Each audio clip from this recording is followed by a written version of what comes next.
আসসালামু আলাইকুম রহমতুল্লাহি ওয়াবারকাতুহু।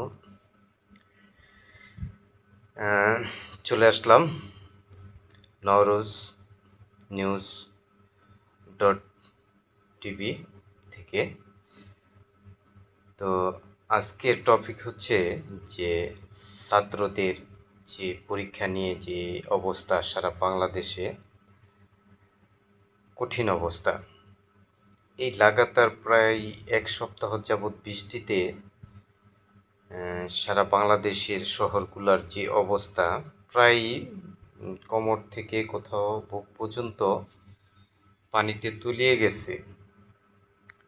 তো আমরা সবাই কম বেশি, তারপরও কাজের প্রয়োজনে সবাই কম বেশি আমাদের বের হতে হয় বিভিন্ন কাজে। তো আমাদের সবারই অবগত আছে যে কোথায় কোথায় কী সমস্যা আছে রাস্তাঘাটে, এটা জানার কথা।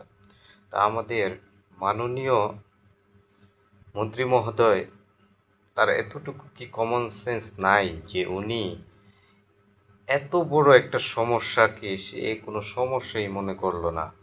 অর্থাৎ যেখানে ছাত্রছাত্রীদের মানসিক ভাবে মানে একটা টর্চার করা, অর্থাৎ এইভাবে কেউ ওই সাঁতরায়া নৌকা দিয়া বা ভিজা, হ্যাঁ, মানে মানসিকভাবে বিধ্বস্ত হইয়া কেউ কি পরীক্ষা দিতে পারে? তো সাধারণ সেন্সে, কমন সেন্স চিন্তা করলে হয়তো বা এটা একটা দেয়া যায়, কিন্তু ভালো যে একটা বিষয়, বেস্ট যে একটা বিষয়, এই বিষয়টা হয় না। তো যাই হোক, যেহেতু এটা একটা স্টুডেন্টের 11-12 বছরের সাধনা, এবং এটা একটা বিশাল ইসের বিষয় যে তার এই 11-12 বছরের সাধনা, যে তার এই পরীক্ষার উপরে ডিপেন্ড করে তার লাইফ, তার কেরিয়ার, সমস্ত কিছু। ঠিক আছে, আপনি এই মন্ত্রিত্ব পদ পাইয়া আপনি ভুলে গেছেন যে আসলে আমাদের দেশের এই যে বিভিন্ন মন্ত্রীদের ভুলের কারণেই কিন্তু এই বড় বড় দলের এই পতন ঘটে।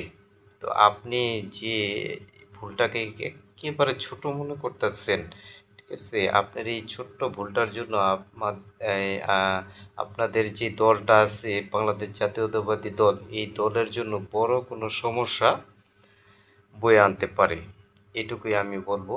আর আজকে যে আন্দোলন ছাত্রছাত্রীদের, এটার একটা যৌক্তিকতা আছে। কারণ কেউই কিন্তু তার এই জীবনের, এই যারা ভালো লেখাপড়া করে, যারা ভালো স্টুডেন্ট, তারা কিন্তু আপনার এই কেউ রিস্ক নিতে চায় না, অন্তত এই এই ফাইনাল এক্সামের সময়। তো যাই হোক, আমি এটুকু বলবো, আমি জনাব তারেক রহমান প্রধানমন্ত্রী, আমাদের প্রধানমন্ত্রী সাহেবকে বলবো যে আপনি দ্রুত এটার ব্যবস্থা গ্রহণ করেন। আপনার মন্ত্রী, এই মন্ত্রী সাহেব, শিক্ষামন্ত্রী সাহেব, আমার মনে হয় না যে উনি এই বিষয়টাকে কন্ট্রোল করতে পারবে। তো যাই হোক, এটুকুই বললাম। তো আজকে এই পর্যন্তই। তো যদি ভালো লেগে থাকে আমার এই কথাগুলা কারো, তো ভাই আমার এই পেজটাকে বা আমার এই চ্যানেলটাকে, YouTube channel Nowroz news BD, তো যাই হোক, এই পেজটাকে লাইক, কমেন্ট, শেয়ার করে দিবেন।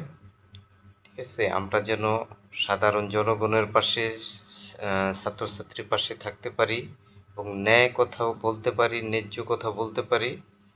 হ্যাঁ, আমাদের ন্যায় অধিকারের জন্য আমরা লড়াই করতে পারি। ঠিক আছে, এটাই যেন হয় আমাদের লক্ষ্য উদ্দেশ্য। আমাদের আর্থসামাজিক উন্নয়ন, মানব সম্পদ উন্নয়ন যেন বর্তমান গভর্নমেন্ট সুন্দরভাবে পরিচালনা করতে পারে, এই আশা ব্যক্ত রেখে আল্লাহ হাফেজ, আমার কথাগুলো শেষ করতেছি। আসসালামু আলাইকুম রহমতুল্লাহি ওয়া বারাকাতুহু। আর যদি কোনো ভুল কথা বলে থাকি তাহলে ক্ষমা দৃষ্টিতে দেখবেন।